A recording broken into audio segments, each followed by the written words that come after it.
Translation and purport. Translation. I have wasted all this time, O unconquerable one, becoming more and more intoxicated by my domain and opulence as an earthly king, misidentifying the mortal body as the self, becoming attached to children, wives, treasury and land. I suffered endless anxiety. Purport. Having in the previous verse condemned those who misuse the valuable human form of life for mundane purposes, Muchukunda now admits that he himself falls into this category. He intelligently wants to take advantage of the Lord's association and become a pure devotee once and for all. Mamaisha kalu jita nishpalogato rajya shriyonnadha madhasya bhupate martyatma buddhe sutadara kosha bhushvasa jamanasa duranta chintaya. I have wasted all this time, O unconquerable one, becoming more and more intoxicated by my domain and opulence as an earthly king, misidentifying the mortal body as the self, becoming attached to children, wives, treasury and land. I suffer endless anxiety.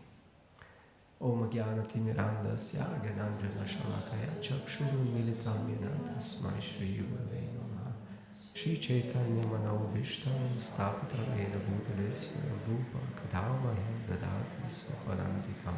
He Krishna Karuna Sindhu Dinabandhu Jagatpati Gopesha Gopika Kanta Radha Kanta Namostute Tapta Kanchana Gaurangi Radhe Vrindavaneshwari Vrishabhanu Suti Devi Pranamami Hari Priye Vancha Kalvatruvesh Chakrapa Sindhuveva Chapatita Pavnebhyo Vaishnavebhyo Namo Namaha Jai Shri Krishna Chaitanya Prabhu Nityananda Shadvaita Gadadhara Shivasati Gaur Bhakti Hare Krishna, Krishna Krishna, Hare Hare, Hare Rama, Rama,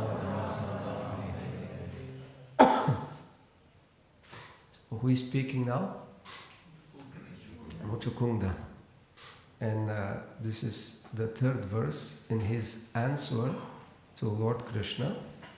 For those who have not heard the previous verses of this chapter, Lord Krishna came and Muchukunda was very happy and blissful to see him, and the Lord asked him what? Yeah, he says that I want to give you a benediction. He says, whoever pleases me never laments again. Whoever pleased me will never lament again. So that's what Krishna said, and Muchukunda started to speak in a particular way. He is not requesting anything, but telling a story or explaining, what is his position. And this is usually the way devotees approach the Lord. Before they ask, they either glorify Krishna or they submit their position as very humble and destitute. So this is what Muchukunda is saying now. He will ask for something, we'll see what, but before that he will show his position in this very frank, honest way to the Lord. And the first thing he said is, I am completely covered by your material energy. So this again implies, okay, you want to offer me now to fulfill my desire to give me a benediction, but I am completely in illusion. If whatever I ask, that won't be beneficial for me, right? So he's saying, well, I'm in Maya, and in general, people who have received this great boon of having a human form of life, which gives a particular opportunity to realize God, if they misuse it, they really what is he saying? Okay.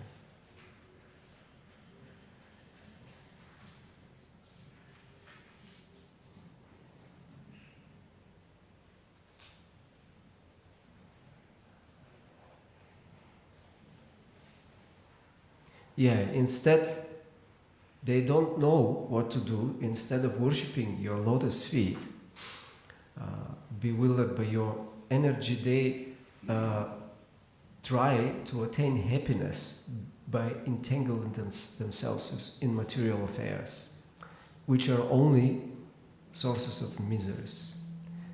And he speaks of these affairs and he locates that particular place where these things happen and he calls it the home, the griha. And now he is talking about himself, about his position as a king. Again, saying, "Oh, well, I have fallen in a deep ditch, in a blind well. This is my position. I'm in a dark place, and I thought, well, I'm building up. That's the word here. I built up a lot of, opulence and family. But what's the result? What's the pala, the fruit of it? Chintaya, endless. Duranta chinta is endless anxiety. And also, there is no fruit actually. I mean, that's the anxiety, but he said it's nishpala. It's useless. It's no fruit. There is no result. All this time is now gata. It's gone. I wasted this time. So, does this remind you of any other verse in Bhagavatam speaking about a waste of time? One very famous verse in the beginning of Bhagavatam. Dharma svanushtita pungsa. So those people who even perform their duties, dharma, very nicely, perfectly, if this does not, what? Lead to what? Taste. Attraction to? Not, that's not in the verse. Huh? No. Yes, Vishvaksena Katha. So it's stories about Krishna. So attraction to hear about the Lord, which is devotional service, which is of course hearing about Krishna and Krishna himself are identical. So that verse says, even if you perform very well, and he was a great king, obviously he was assisting the demigods and he was doing everything properly, right? He was a great devotee, he was doing his duty, but now he laments, I wasted my time, it's all gone. For what? Building up all these material assets and material relationships. So he's lamenting, but Krishna said, a person who has satisfied me will never lament. So what do you say? Why he's lamenting? He's not satisfied. But Krishna said, you will never lament anymore if you satisfy me. Or he has not satisfied yet Krishna, but Krishna is in front of him. He said, you satisfied me very much. You asked for my audience and I came. I'm very pleased with you. So you'll never lament. But the first thing he starts is to lament. It's a symptom of a pure devotee. So, this is He regrets the past. The past activities. But this is also lamentation. Is that lamentation about what Krishna speaks? Yeah, there's a difference. It's a spiritual lamentation. Yes, exactly. It's connected with Krishna, this lamentation. It brings you closer to Krishna. In fact, this is one of the key foundational items of the process of surrender, right? The path of taking shelter, sharanagati. So there are 6 items, right? And one of them is, do you remember the Sanskrit? Or English? Or any? Okay. Okay, so that verse, which is, by the way, from Sattvata Tantra, particularly in two places, in Lakshmi Tantra and Ahibodhnya Samhita, is a very old verse in all Vaishnava Sampradayas. It's a key foundational verse for surrender. So yes, it starts by identifying the two primary things which a devotee does in the process of surrender: accepts everything which is favorable, pratikula. Pratikula rejects everything which is unfavorable, anukula, and accepts whatever is favorable for pleasing the Lord. And then, these are two. No, that's a process of surrender. We're talking 6. Prabhupada lists them in the purport to the verse. You surrender, you give up all dharma and surrender to me, and Prabhupada explains what surrender means in 18th chapter.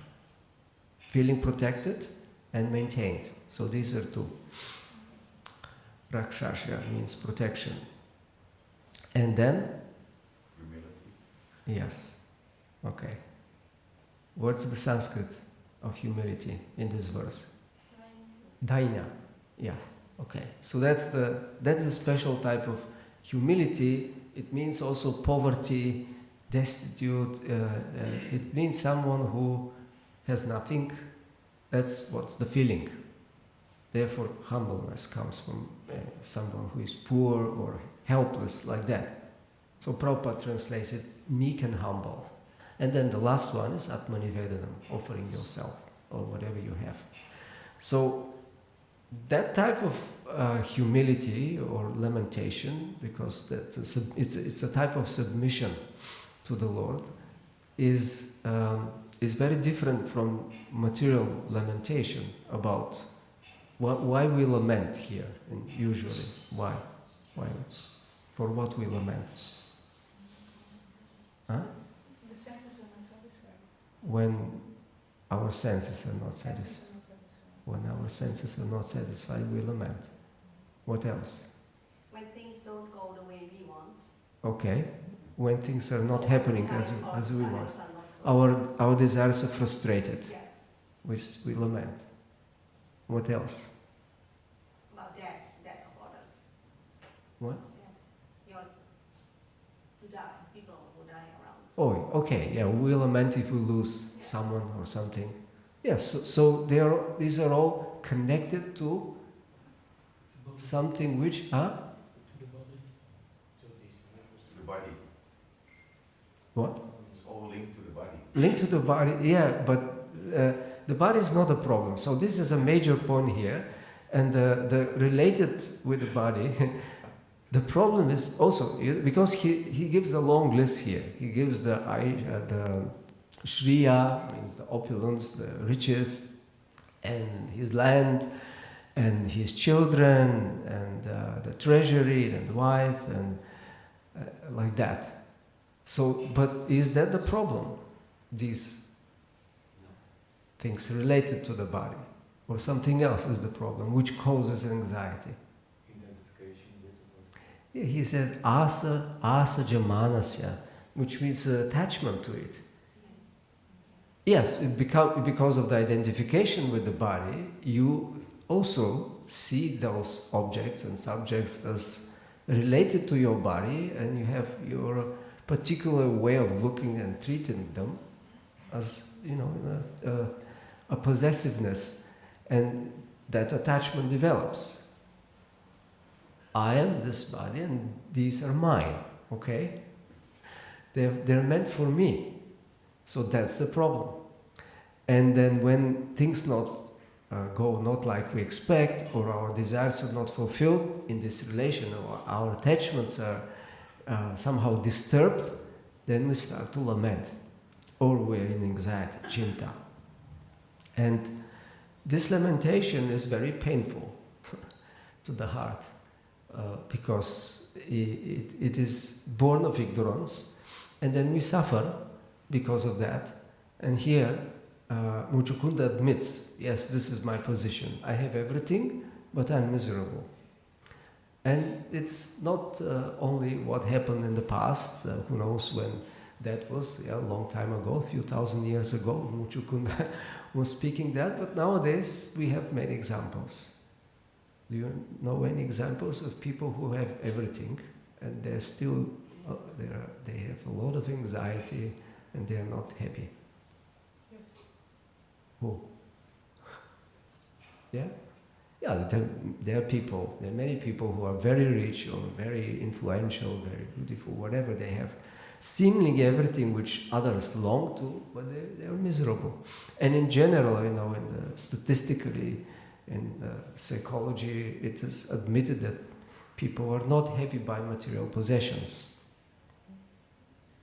I was thinking about this, that there are many famous movie stars and many presidents of the countries who divorce. Why they divorce if he's president of the country? He has everything. His wife has everything, and they divorce, Yeah. and they split their property and so on. Yeah. This is a good example of movie stars who are very rich, and then they need someone to share, because if you're just rich by yourself, that doesn't give taste, right? You have to share normally in some way. So they have a partner, wife or husband, whatever, but then they split. So you are asking why? Why? And then that's very painful emotionally because of the disconnection, but also is splitting of the wealth is there. So that's also painful. But they again marry. Why? And again, many times it's like, again, why? They're looking for happiness, they're looking for relationships, but because it's based on, again, on material identification, strong ego, false ego, and false attachment, it leads to the same result. So a lot of anxiety and suffering at the end. But when a devotee laments about that lamentation is related to Krishna, and it's part of the surrendering process. And Bhaktivinoda Thakur wrote a wonderful collection of songs called Sharanagati. And it goes through all these stages. But he starts with which one? Actually, he reverses them, and the accepting the favorable, rejecting the unfavorable are at the end. So he starts with Dainya, with a humility, with submission. Then there is Atmanivedanam. It kind of naturally flows if you follow the songs. And each section of the 6, and at the end there is like heartful prayers for Vigyapti, spiritual requests. So this section has a number of songs, and the first section is called Dainya. And then they are very famous songs, and you probably are familiar with them, or some of them at least. Like the first song of the first section is called Bulia Tomare. And then he says, I forgot you, my Lord, and I came to this world full of misery. And now my life was wasted. And then he says, I want to approach your lotus feet very humbly and submit my tale of woe. Or my tale of suffering, of Dukhera, what was it Dukhera Katha, Bulibo Dukhera Katha. It's also Katha. It's a story of my life, which was very unfortunate. And he says, now at old age, this Bhaktivinoda Thakur sadly weeps. He describes his life before he was born. He said, I was in the womb of my mother, and I actually remembered you, and I prayed to you. Once I was born, and then my parents, they gave their love to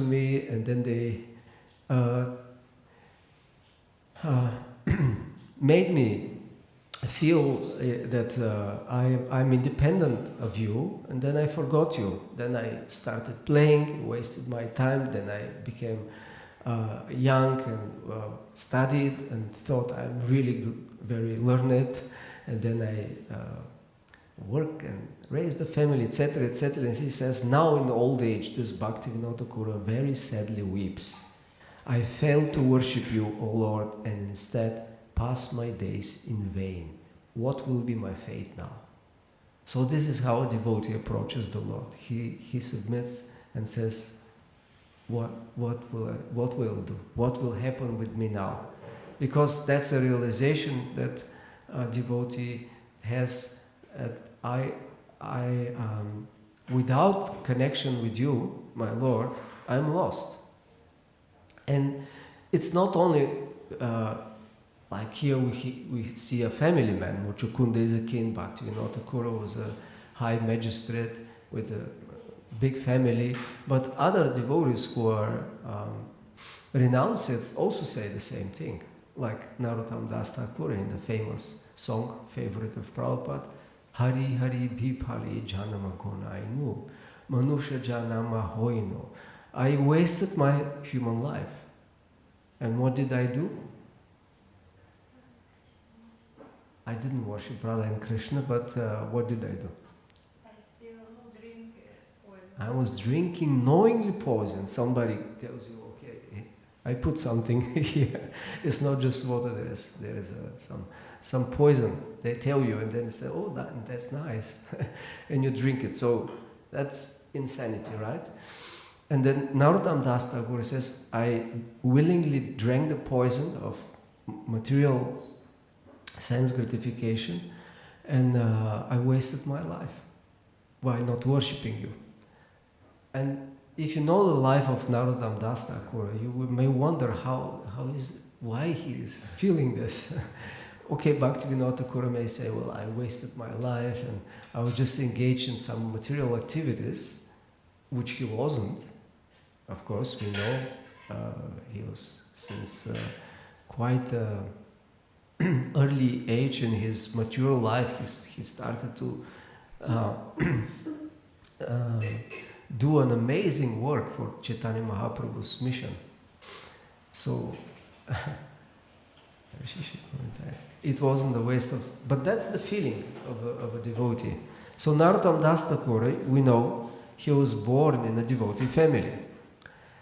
And since childhood he was listening the pastimes of Mahaprabhu.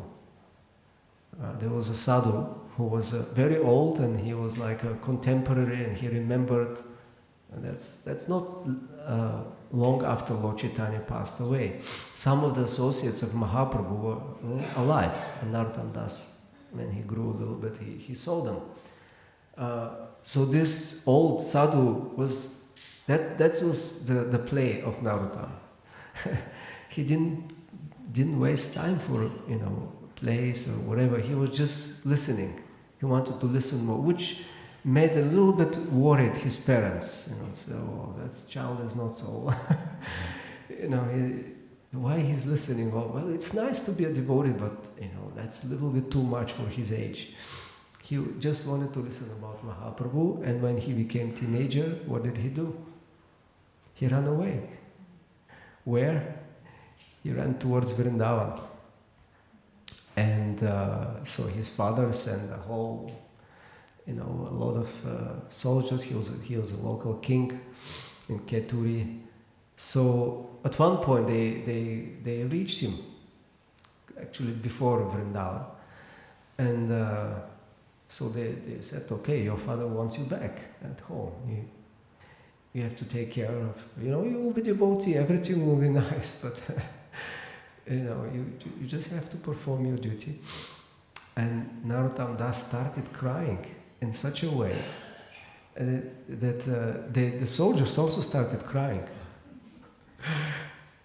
And then he said, I won't be able to maintain my life if I don't go to Vrindavan. Do you want that to happen? And they said, no. Okay, you go.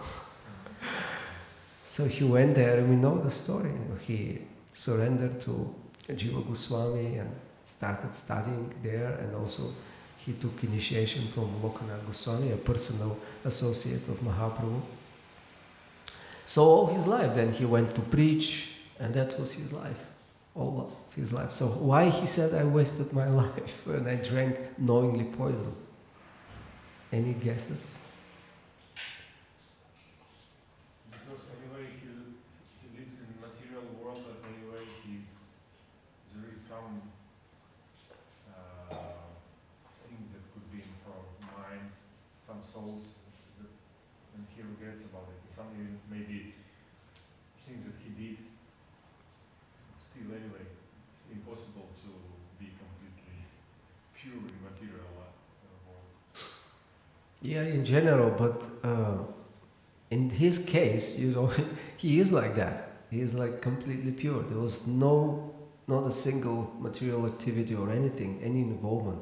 He just, since his childhood, was completely surrendered to Krishna and only the devotional service. The point is that, as you say, the mature world, that's the place where the souls are engaged, entangled in matter. So that's what the devotee feels. Especially the pure devotee, they feel, I'm separated from you, my Lord. I have not reached you. And this is, we see this type of lamentation, which was also an example of Madhavendra Puri. He was lamenting at the end of his life. There was a verse, he was singing, one verse. Kim karomeham, O Mathuranath, O the Lord of Mathura, I have not reached you, I have not served you, and what shall I do now? I'm lost, I'm dying, and I didn't attain you. So he was crying and singing this verse. So Ishvara Puri, which was the spiritual master of Chaitanya Mahaprabhu later, he was assisting him and to that mood, not just serving him physically, but also supporting this mood of separation. But what another disciple did, Ramachandra Puri, what did he do? He went there and said, why are you crying? You have to focus on Brahman now when you leave your body. Don't lament. Yeah, this is ignorance, for someone who is not a devotee, then thinks, okay, we have to be equipoised and peaceful and not lament. But this is not material lamentation. It's full absorption in Krishna, in separation, in humility. Oh my Lord, I didn't attain you. I'm lost. And then Madhavendra Puri said, just get out of my sight. I don't want to see. The last thing I see is your face. So because of this offense to his guru, later on he developed this, or maybe already he had it, but it became much more prominent, this mood of finding faults, and he offended more devotees, even Lord Chaitanya. So, yeah, the pure devotee is always in this mood, never thinks, I accomplished so many things, I'm so pure, I'm so great, I am entitled. This is a completely opposite of the mood of Dainya. Once you think I'm entitled, I deserve what I have, or what I deserve the mercy, I deserve anything, then we actually become disqualified. And this Dainya is, Sanatana Goswami explains in Brihad Bhagavatamrita, it's the opposite, it's not the opposite, but it goes together, opposite in the sense of one coin, two faces. So it's prema and Dainya go together. The more you develop this Dainya, the more prema will manifest. Or the more prema you have, the more Dainya will manifest. So they go together. And therefore we see the most pure are most humble, those who have prema. So it's also something which is not somewhere, okay, well then pure devotees, they have it naturally, but what about us? It's a step, it's a practice actually, because just like it's the anukula and pratikulas, they are something you do, right? You can cultivate it consciously, this Dainya. And one very strong way to do that, or a very easy way also to do that, is through association. Actually, that's most of the time how we cultivate something which relates to a particular mood or emotion. So because this Dainya is a mindset and is this particular emotion, and then if we examine ourselves, and then we see, well, just like Bhaktivinoda Thakur also in this there are 7 songs in the Dainya section, and he, at one point, really, that 4th song, Amara Jivana, you remember that song? It's really startling the way he describes himself. I just perform sinful acts, and I cause pain to other people, and this is the only thing I did. It's very heavy in one sense, the way he presents himself. But again, this is the perspective of a great humility. So he says also in the song Gopinath, which is from another song book, again we have those elements, and then he admits, I have no good qualities, I have no bhakti, I have no knowledge. And similarly, we can examine all the acharyas when they express their heart. That's what they say. What about Srila Prabhupada? Do you remember any case when he also wrote something similar? When he was on the boat Yeah. So he wrote some songs, and in one of them, what did he say? Yeah, before that, I have no knowledge and I have no devotion. That's the song. But what is this Yeah. song name? But what I have, he says, I have something. I have no bhakti, I have no knowledge, no jnana, no bhakti. I have faith in you. I have faith in your holy name. Yes. I have faith. I have absolute firm faith in your holy name. So no matter who am I, you are the greatest. And that's also part of the humility dynamics, the Dainya. I'm the lowest, you're the highest. And because you're so great, it's natural for you to be kind to the destitute, to the poor. And that's what Queen Kunti also expresses in her prayer, a famous prayer, Akinchana Gochara. Those who feel that they have something, they cannot address you with a sincere feeling. They have to be a Kinchana. And then a Kinchana means without anything. And it can be seen as something external. Oh, a Kinchana means someone who doesn't have any possession. Means a renounced. He renounced everything, no possessions. But the deeper meaning is that you don't have the feeling of possession. You don't see the things and people around you as objects of your enjoyment. So that's the point. And if you see them as related to Krishna, and you to be engaged in Krishna's service and for the pleasure of Krishna, then there is no problem with the things and with having things. Having a family, having a home, which here Griha is said, that's the dark place. It's a dark place when we are attached, when we are blind, and then we see this is my place, this is my kingdom. He's talking about a great kingdom, a great treasure and land of a whole country, but we have our own small kingdom. Even if we have our own room, this is my kingdom. I'm the master here. So we become attached. And this is very instructive how Bhaktivinoda Thakur, because when you read these initial songs in Dainya, you may become depressed. It sounds really like, he's just lamenting. But then there is always hope. He's asking, what will be my fate now? Oh Lord, please hear the story of my sadness. I drank the deadly poison of worldliness, pretending it was nectar, and now the sun is setting on the horizon of my life. I find no strength to rise again, and thus I spend my days bitterly lamenting. So you might think, oh, he needs some help, you know. This is very bad, you know, psychological condition. O Lord, who is called the Master of the meek and humble, your lotus feet are my only hope. Now, that's the crucial point.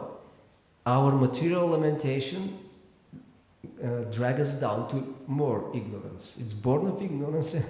It puts us really into ignorance in tamoguna, because it's a typical expression of tamoguna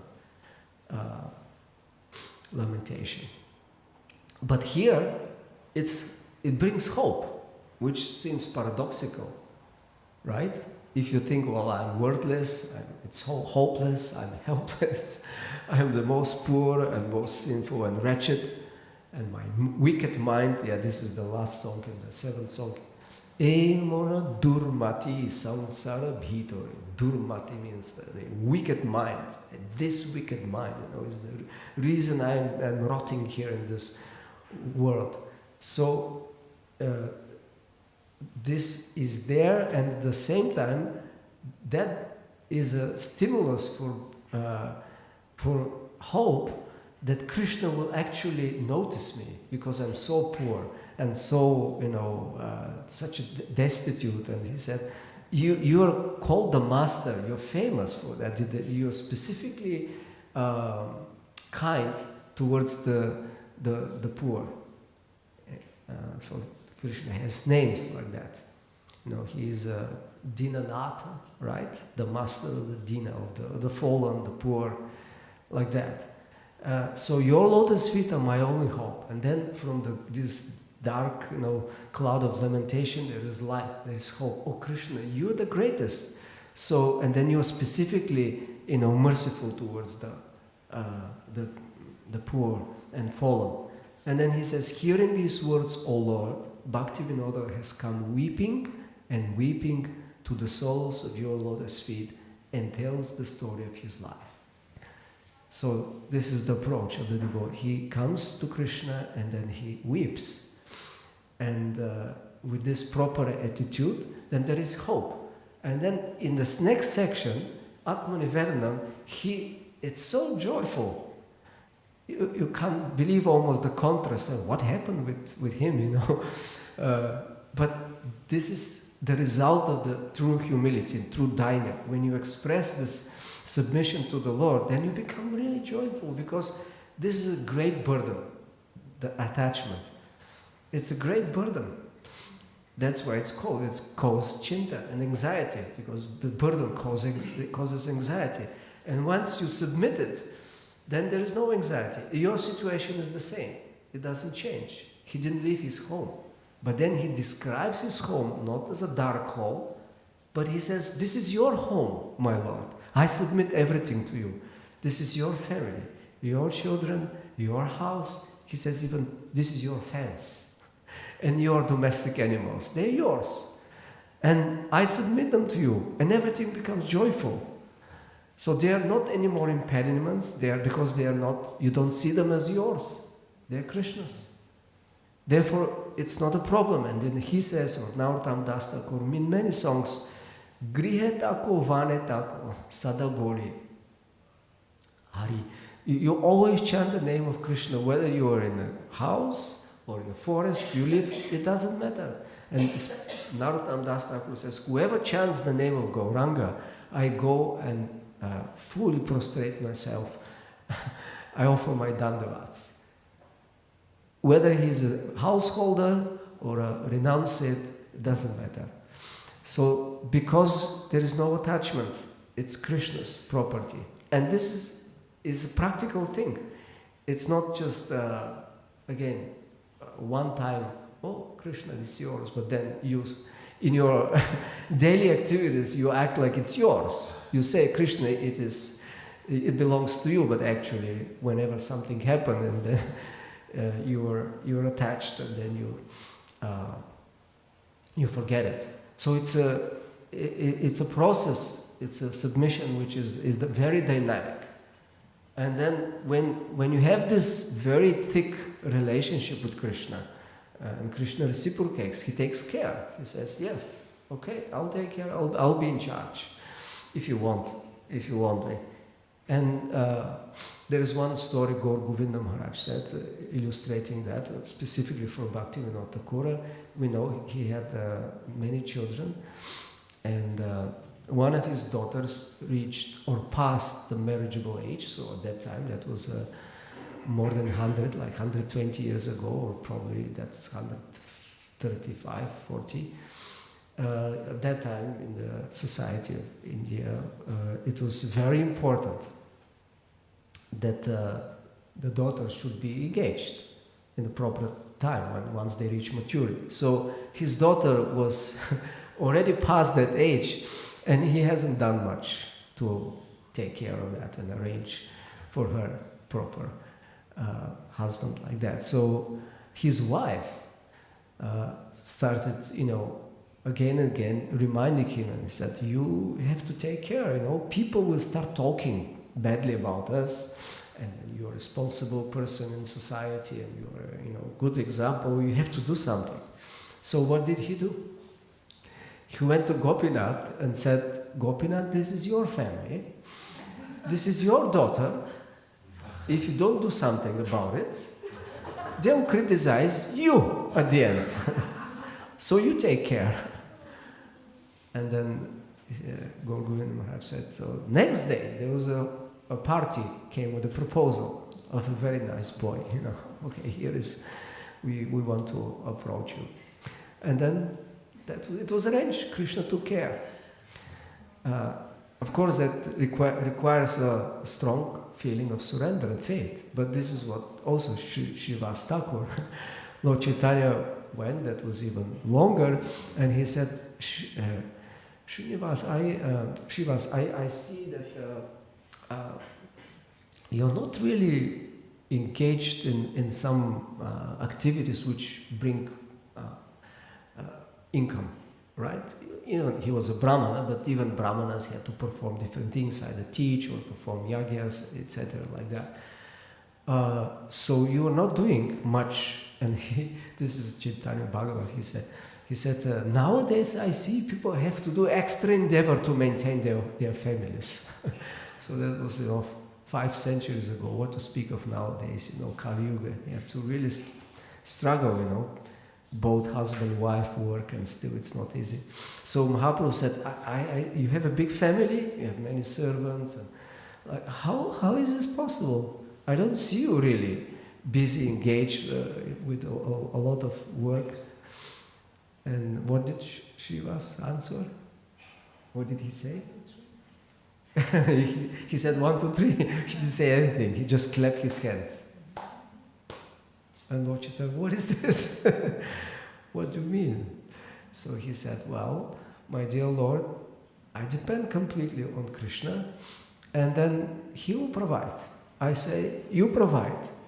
I'll take care. This is your household. Again, this is not to be imitated. We shouldn't give up our jobs and everything else and sit, Krishna, you provide. But the example is the mood. So, of course, he was doing things, but Lord Chaitanya was teasing him in that sense. So he clapped. He said, first time if there is some lack of food or whatever, and then we fast. And then second day, we fast. And the third day, if Krishna hasn't taken care, I go and jump in the Ganges. And Lord, this is the third clap. And Lord Chaitanya said, no. This will never happen. The goddess of fortune, Lakshmi Devi, personally is taking care of your house, so don't worry. Yeah, so the devotees that has that mood, in general, we are responsible, we do our duties, but in the mood of this is Krishna's work, is Krishna's family, home, place, whatever we have. And then we are just like Prabhupada said, I'm a puppet. I have nothing, but please use me the way you want. And with this mood of submission, and Krishna is taking care. And then we don't feel this chinta anymore, this type of pinching anxieties. We'll definitely feel anxieties, that's unavoidable. But if these anxieties remind us of Krishna, even if they are anxieties about our, close relations, etc., if these anxieties remind us of Krishna, which should be the case of a devotee, like, things happen, that's the nature of the material world, dangers or some calamities happen, and then devotee usually, oh Krishna, oh, whenever, even in difficulties, again, like Kunti Devi, in these calamities you are present so much because we are so much thinking of you and praying. And therefore I wish that, again, we are in difficult situations, so we can remember you so strongly, and then you're present by this remembrance. So even in anxiety, Prabhupada says, actually, we have to be anxious. In one lecture, it's a whole lecture that devotees should be anxious. Then you say, wow, but we're supposed to be equipoised and not lament or longing, neither longing nor lamenting. But Prabhupada said we have to be anxious for Krishna. Just like Mata Yashoda, she's constantly anxious, right? What he's doing, he has eaten enough, and maybe something will happen, and she makes arrangement, and he goes to the forest and tells the Vijay and other Balaram, other older. Vijay is the son of his nurse, and she worshipped Durga very devotedly, so that she gets a son who will become very powerful, so he can protect Krishna all the time. And she sends Vijay and never, always watch Krishna, and never allow that anything happens to him. So, the elder friends of Krishna, they have this mood of protectors. And, this is partially Vatsalya Rasa. So they're always anxious, something may happen with Krishna, and it's our duty to protect him. Although, of course, when some real danger comes and, forest fire, everybody, oh, Krishna, Krishna, Mahabhava, Krishna, please protect us. Even the parents pray like that. But that's just the moment. And then after that, Krishna takes care, and then, oh, this is our small boy. We have to feed him, dress him, bathe him, and protect him in any way.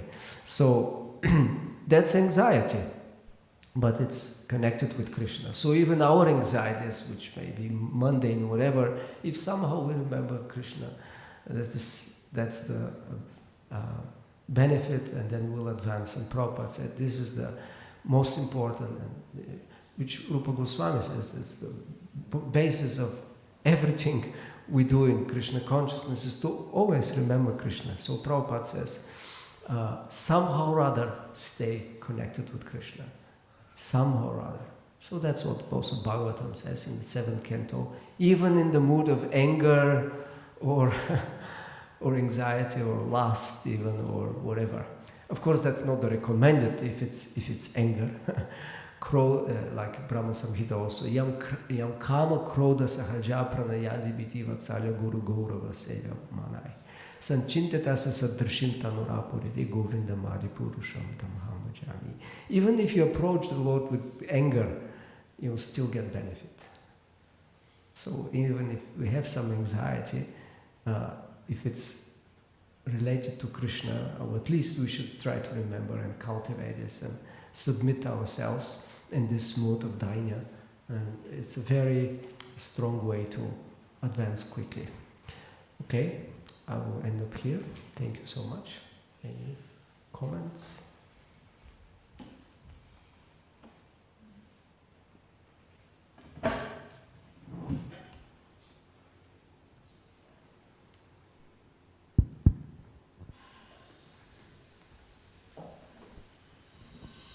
You mentioned the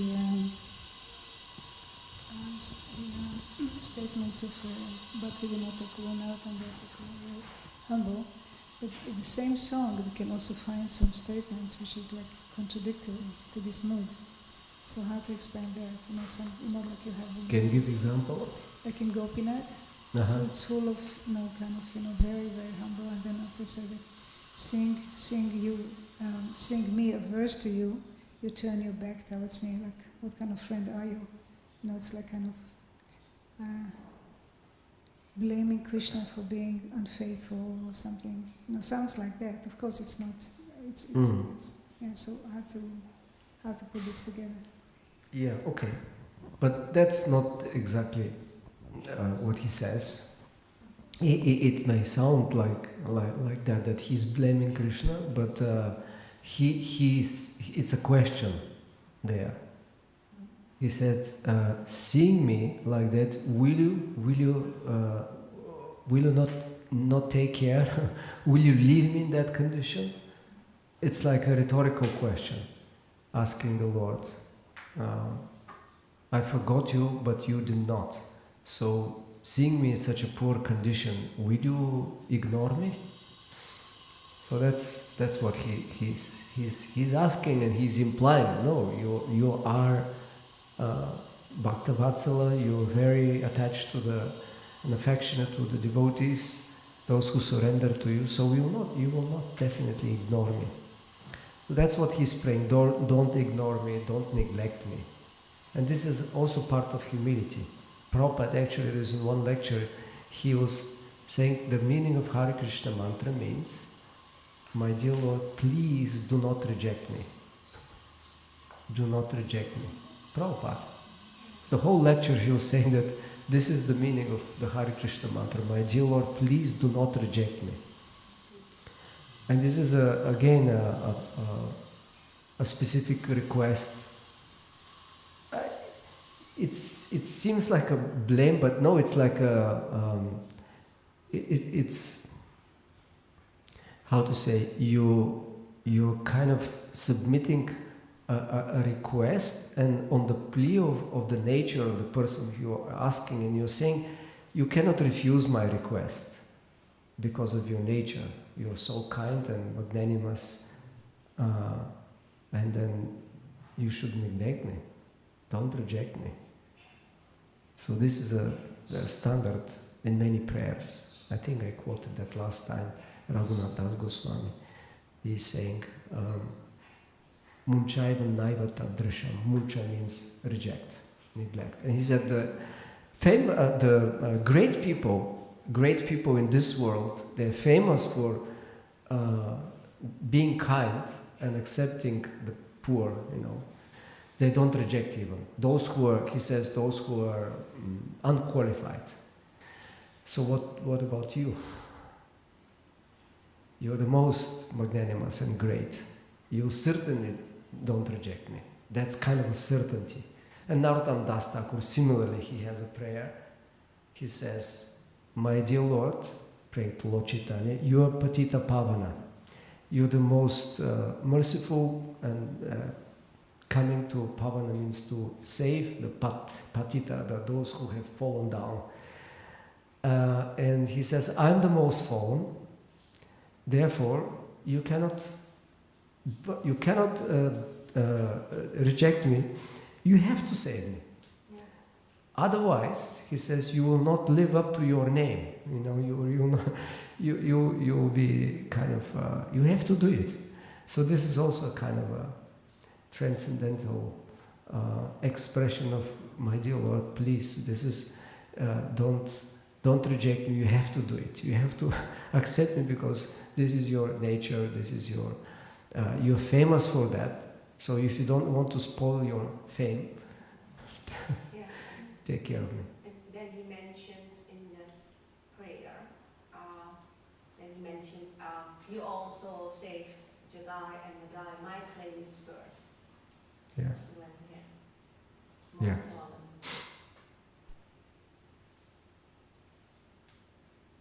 Okay.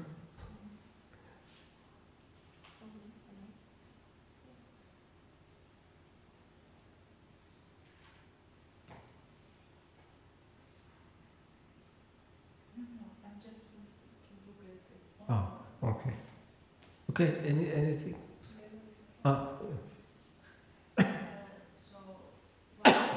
why is why did Bhaktivinoda Thakur do it in this the other way around? Like when he composed the songs of Sharanagati, why did he do it the steps of because that's the natural way of approaching the Lord. The other is just a verse, which, it just fits the meter. It does in Sanskrit. It doesn't matter where you put the. That's a type of language, not like English and others. You have to put the subject and verb and the nouns, etc., in a certain particular order. And in Sanskrit, you can put them in whatever. So there, it's especially when you have poetry, the most important is to fit the meter. So the verse is composed like that. So Atmanivedanam and Dainya come at the end of the verse, but that doesn't mean that they are practiced last or something. But in his approach to the Lord, this is how he starts. I submit myself with humility, then I surrender everything, and then I see you and I pray to you. I develop a relationship with you like my protector and maintainer, and then I do everything I reject everything which is unfavorable, and then I do what is favorable. That's the chronology of the songs in Sharanagati. And then at the end, he has this spiritual requests at the end. Is meditating on his eternal service. This comes at the end, which also is very prominent in the prayers of the acharyas. At the end, they pray for special type of mercy that they are taken and given this opportunity for personal service. So these 6 items are never in a certain order? It doesn't matter? Well, I mean, if we follow his way of presenting, I don't know if that's the specific way or compulsory. He has to do it in a particular order, but I think it's quite natural and logical to express yourself and approach the Lord, because these are all songs of prayers. And then you start with the humility first. And that's usually always the standard. The Dainya is first. Thank you very much. Okay. Thank you also so much. Hare Krishna, Śrīla Prabhupāda ki Jai.